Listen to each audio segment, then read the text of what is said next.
Welcome, Christian filmmakers. My name is Ip, and today I will provide you with some clear rules about story and plot.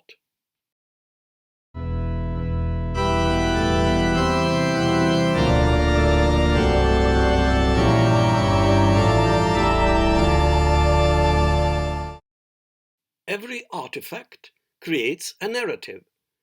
You are not looking at a picture in isolation. There are tons of ramifications around any piece of art.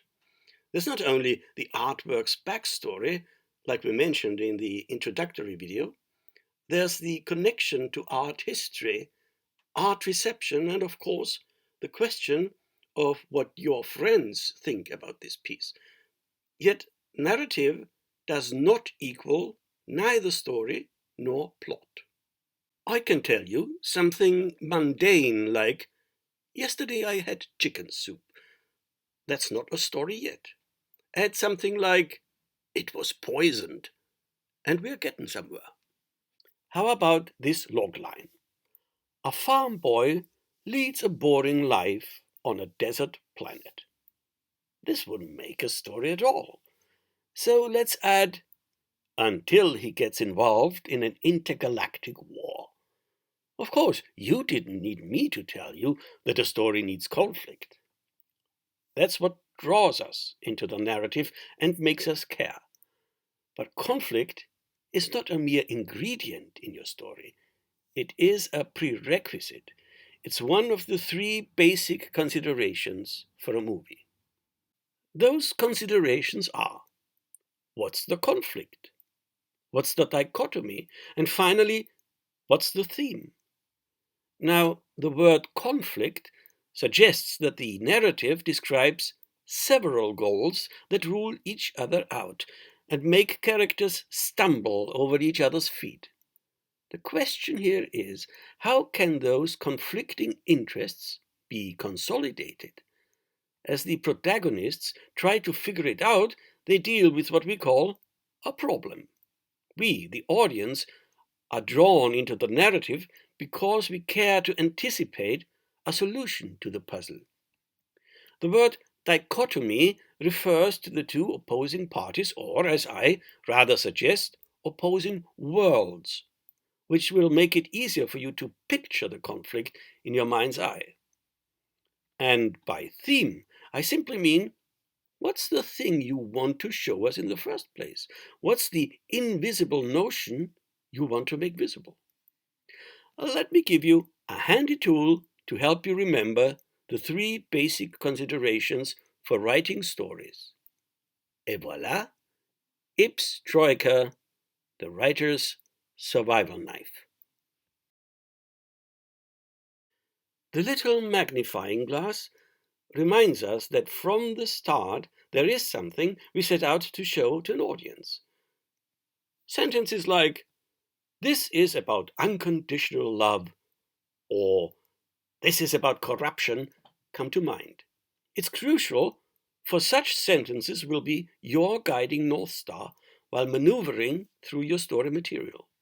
Never lose sight of what you wanted to manifest in the first place. Then there's the drill. Drill deep into the problem until it hurts. If your story deals with one theme and one problem, you ensure that it doesn't fall apart, at least not too easily. So what's the knife for? Use it to cut your fictitious world into two halves, halves that contradict each other, mutually hostile worlds. Thus you create an atmosphere of constant polarity and tension. A clear distinction between two worlds, be it good versus evil, be it cops versus gangsters, is paramount when it comes to forming a powerful plot. It is what we called the battery of a story when we talked about thingies in lecture number 6, remember? Back in the day at school, we used to rub plastic rulers against our sweaters so as to charge them electrically and use them to make tiny paper shaving stands. That's almost the same effect polarity has on your characters. The mere presence of conflicting worlds makes your characters dance, so to speak. In fact, you don't even need a story if your dichotomy is well defined. For a great movie, all you need is a consistent field of tension and not more than 3 scenes of unique smartness. 3 scenes, that's all it takes. If you want to learn more about creating such remarkable scenes, go back to my video about the so-called hocus pocus. So, let's move on to the central question of this video. What is story and what is plot? Here's the formula. 2 contradicting sets of rules have to be executed at the same time. Your narrative becomes a story when you deal with contradicting rules.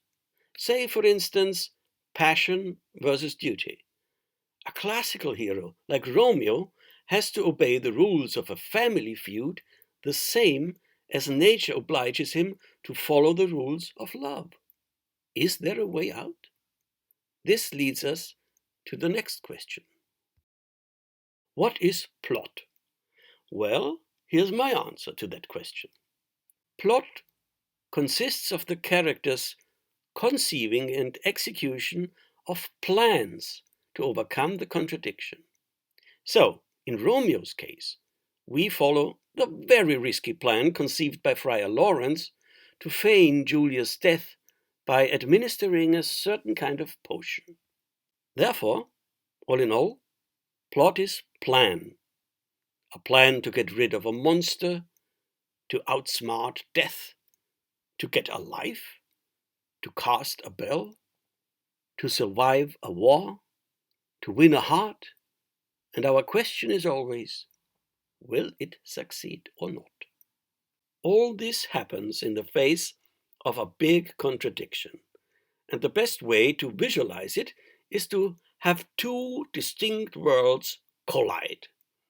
Each world represents a set of rules. Sometimes the movie deals with the aftermath of the collision. Sometimes it is about the collision itself, sometimes it's about the anticipation of the collision, and sometimes it happens in several minor impacts, bit by bit. So, when analyzing your material for a screenplay, the first thing to do, get out your Swiss Army knife and apply the 3 tools. Before you haven't done that, any further steps will be futile. And that's it for today. Thanks for watching.